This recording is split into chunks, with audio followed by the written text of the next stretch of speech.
Ini adalah ViewSonic ID 1330 yang sekaligus menjadi pen display pertamaku. Dan aku udah pakai ini selama 7 hari. Dan selama 7 hari itu rasanya tuh awalnya kayak campur aduk sih. Pas pertama kali buka langsung seneng kan rasanya punya pen display. Tapi ada momen yang dimana bikin aku mikir kayak ya mau gimana lagi gitu kan. Namanya juga barang bersih-bersih gudang. Dari pikiran gua yang kayak gitu malah berubah menjadi anjir bisa gitu ya ternyata ya. Wah bagus dong ini artinya. Dan momen itu tuh kejadian tuh ulang-ulang. Tapi sebelum aku bahas lebih lanjut, aku mau liatin proses aku unboxingnya dulu.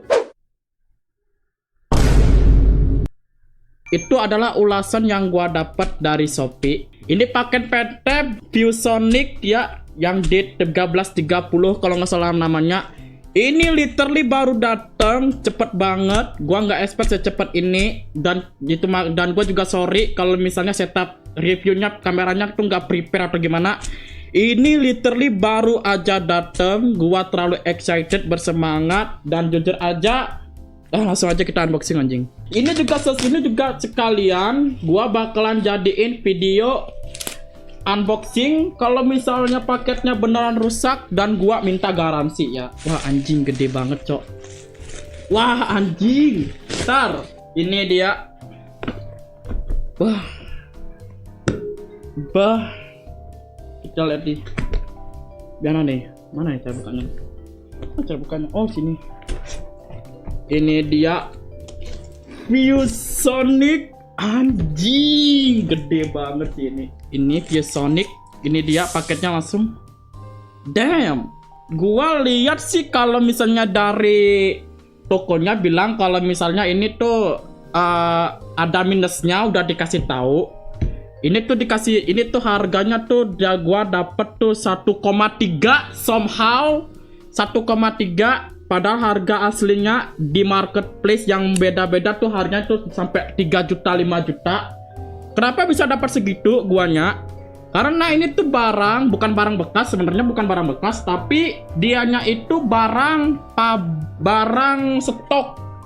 Jadi biar stoknya itu nggak numpuk. Jadi dianya tuh bakalan jual, dikasih gini aja, dikasih diskon aja segede itu, turun banget harganya dari 5 juta sampai 1,3 karena stoknya udah dikit dan juga daripada numpuk di gudang ya udah kasih aja stok gitu.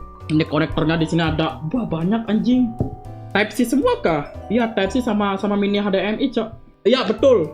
Nih guys nih. Udah lepas karena lemnya ya, udah lepas karena lemnya udah lepas. I mean it's okay. Gua juga bakalan pakai bracket khusus. Gua bakalan beli beda bracketnya. It's okay I think. Gua tidurin kayak gini aja lah. Kayak gini. Kita lihat di sini ada pennya ya. Di sini ada pennya. Terus ada nih kabelnya. Ini kabel HDMI ya. Jadi ini nyambunginnya bisa pakai HDMI, bisa pakai USB to Type C. USB to Type C sama Type C to Type C. Bayang lengkap banget, sumpah lengkap banget. Gua belum tahu cara nyalainnya gimana. Sumpah. Terus ini harusnya sambunginnya tuh harusnya satu kabel doang cukup harusnya buat nyambungin. Aman ya. Ya udahlah, segitu aja ya. Nanti gua bakalan setting lagi ya ini ya. Nah dari pertama aku make nih udah kelihatan lah ya kekurangannya. Tapi meskipun gitu layarnya masih mulus loh. Nggak ada bekas goresan. Bener-bener barang yang ketimbun di gudang anjir. Tapi nih di hari pertama aja aku udah ngalamin yang namanya dead pixel di layarnya. Jadi di layarnya tuh kayak ada garis hitam gitulah. Ya aku berusaha buat ngemaklumin hal itu. Karena balik lagi ini cuman barang bersih-bersih gudang kan ya. Dan enggak keganggu juga sih. Toh emang ketutup sama tangan kok pas aku gambar. Tapi pernah ada momen dimana garisnya tuh nambah jadi 2, panik kan tuh. Dan pas itu aku mutusin buat matiin aja pen displaynya, kayak aku istirahatin dulu lah gitu. Abis itu balik lagi normal. Itu kejadiannya sampai hari keempat, sampai akhirnya aku nemu cara buat ngilangin dead pixelnya dengan cara ketuk-ketuk atau usap-usap layarnya gitu. Tar garisnya kayak kedip-kedip terus ngilang gitu. Tapi ya nggak usah keras-keras juga, kayak ngusapin debu aja. Nah di titik itu aku sih ngerasa kalau di pen display tuh emang worth it banget. Aku ngerasa nggak rugi lah. akhirnya punya hal yang dimana aku pengenin dari pertama kali aku jadi content creator gambar, akhirnya kewujud juga gitu. Dan sekarang kondisinya masih normal, bahkan nggak ada lagi tuh aku ngerasain dead pixel. Nih pen display tuh punya layar sebesar 13 inci. Biar kebayang 13 inci itu segede apa, aku bandingin sama tablet aku yang ukurannya 11 inci.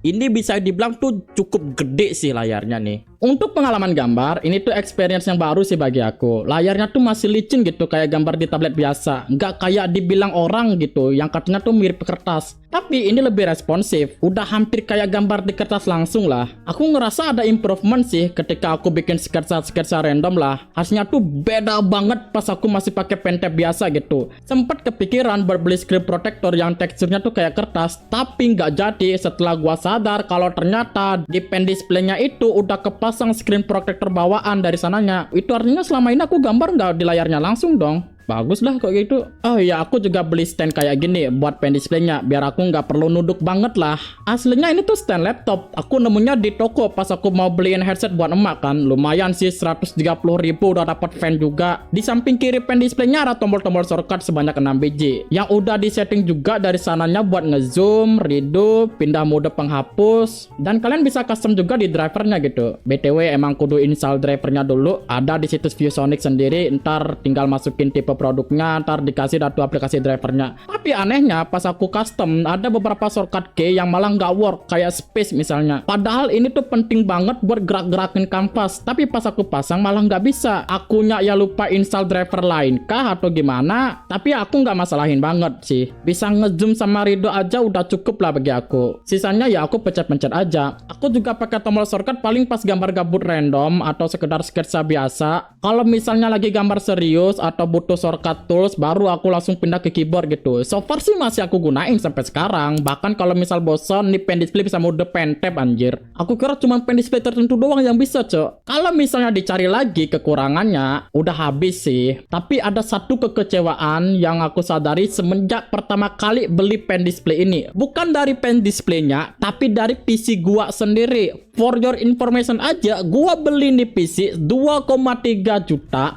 full set. Bayangin seberapa kentangnya speknya anjir. Jadi di VGA-nya itu cuma ada satu port HDMI doang. Sementara pen display ini butuh dapetin sinyal lewat HDMI-nya. Di satu sisi port HDMI-nya udah gua colokin buat monitor utama. Jadi untuk solusinya gua beli switcher kayak gini. Jadinya ya kalau aku pengen gunain pen display, aku tinggal pencet, ntar monitor utama mati, pen displaynya nyala. Kalau udah bosen gua pencet lagi, pen displaynya mati, monitor utama yang nyala gitu. Pernah pakai cara mirroring, tapi warna yang di monitor tuh malah butek. Karena ya warnanya tuh nggak seakurat yang di pen display gitu. Padahal rencananya monitor utama mau aku jadiin buat ngeliat preview gambar yang lebih gede aja gitu. Cuman ya nggak jadi, ngapain gitu. Warnanya nggak akurat kok. Tapi ini baru pengalaman penggunaan 7 hari doang sih. Belum juga aku pakai selama di video lagi proses pengeditan. Dan aku harus siap menanggung kalau misalnya ada masalah baru yang muncul di pen displaynya. Terutama ketakutan terbesar gua kalau di pen display layarnya tuh nampilin kotak-kotak kayak di ulasannya gitu. Aku kurang tahu sih itu kenapa. Mungkin itu antara produk cacat atau pas pengiriman tuh ada insiden apa gitu, entah kelempar, terbentur gimana gitu.